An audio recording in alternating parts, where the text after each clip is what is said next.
कहानी का शीर्षक है चालाक किसान और जिद्दी भूत। सोचिए, अगर आप एक सुनसान जंगल में हो और अचानक आपके कंधे पर एक ठंडा हाथ महसूस हो। पीछे मुड़ने पर कोई इंसान नहीं बल्कि एक 10 फुट लंबा साया खड़ा हो और आपको कहे, आज मेरा खाना तुम बनोगे।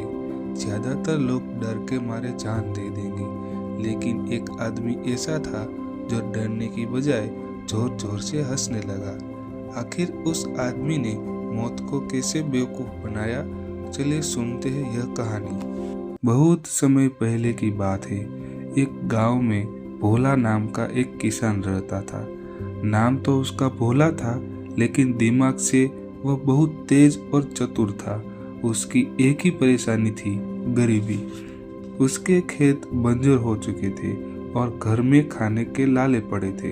एक दिन तंग आकर उसने सोचा कि गांव के बाहर जो पुराना और डरावना खंडर है, वहां जाकर कुछ कीमती लकड़ी या खजाना ढूंढ आए।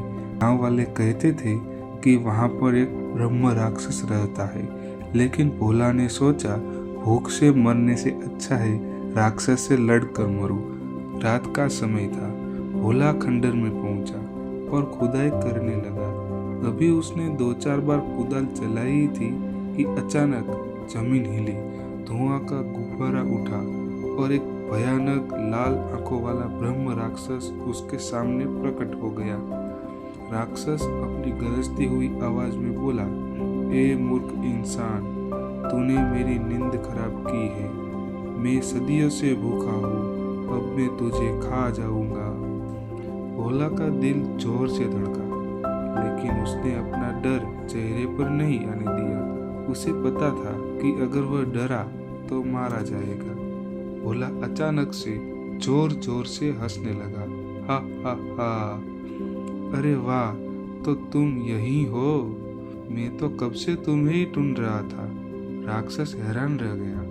आज तक उसे देखकर लोग बेहोश होते थे, लेकिन यह आदमी हंस रहा था। राक्षस ने गुस्से और हैरानी से पूछा, तू हंस क्यों रहा है? तुझे मरने से डर नहीं लगता? भोला ने बड़ी ही चालाकी से जवाब दिया, डर? अरे मामा, मैं क्यों डरूं? दरअसल हमारे राजा ने मुझे कहा है कि उन्हें अपने महल की रखवाली के लिए एक भयानक राक्षस चाहिए। जो भी राक्षस सबसे ताकतवर होगा, राजा रोज उसे 10 मन मिठाई और 10 मन भोजन देंगे। मैं तो तुम्हें ही लेने आया था, लेकिन तुम तो बहुत कमजोर लग रहे हो। राक्षस, जो हमेशा भूखा रहता था, भोजन का नाम सुनकर पिघल गया, लेकिन उसे अपनी बेइज्जती भी महसूस हुई। वह बोला, कमजोर? मैं पहाड़ उठा सकता हूँ, मैं किसी भी सोने को हरा कर सकता हूँ। भोला ने मुंह बनाते हुए कहा, बोलने को तो कोई भी बोल दे, मैं कैसे मान लूं? अगर तुम सच में ताकतवर हो तो साबित करो। राक्षस ने गुस्से में पास पड़ा एक बड़ा पत्थर उठाया और उसे चकनाचूर कर दिया और बोला, देखी मेरी ताकत? भोला ने हंसते हुए अपनी जेब से एक सफेद बाल, जो दरअसल उसकी गाय की पूंछ का बाल था, जो बहुत सख्त होता है, निकाला और राक्षस को दिया। भोला बोला, पत्थर तो कोई भी तोड़ दे, अगर तुम सच में मायावी हो तो इस बाल को तोड़कर दिखाओ। राक्षस ने वह बाल पकड़ा, उसने जोर लगाया, खींचा, दांत से काटा, लेकिन वह गाय की पूंछ का बाल इतना चिकना और लचीला था कि टूटा ही नहीं। राक्षस पसीना पसीना हो गया।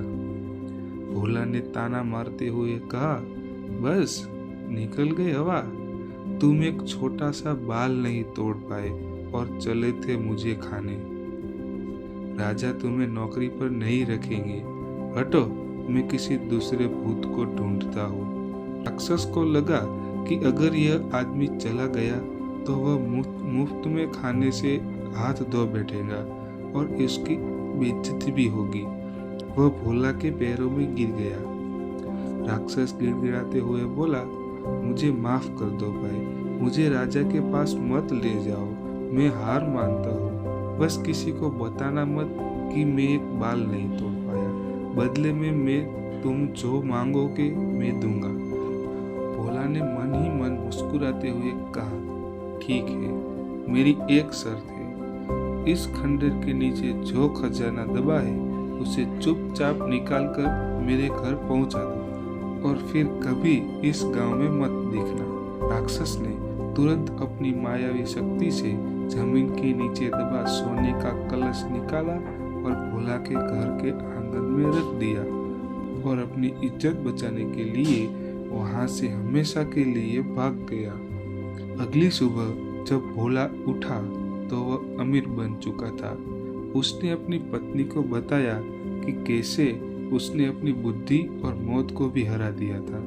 तो दोस्तों, इस कहानी से हमें सीख मिलती है कि मुसीबत कितनी भी बड़ी क्यों न हो, अगर हम घबराने की बजाय अपनी बुद्धि का इस्तेमाल करें तो बड़ी से बड़ी ताकत को भी हराया जा सकता है।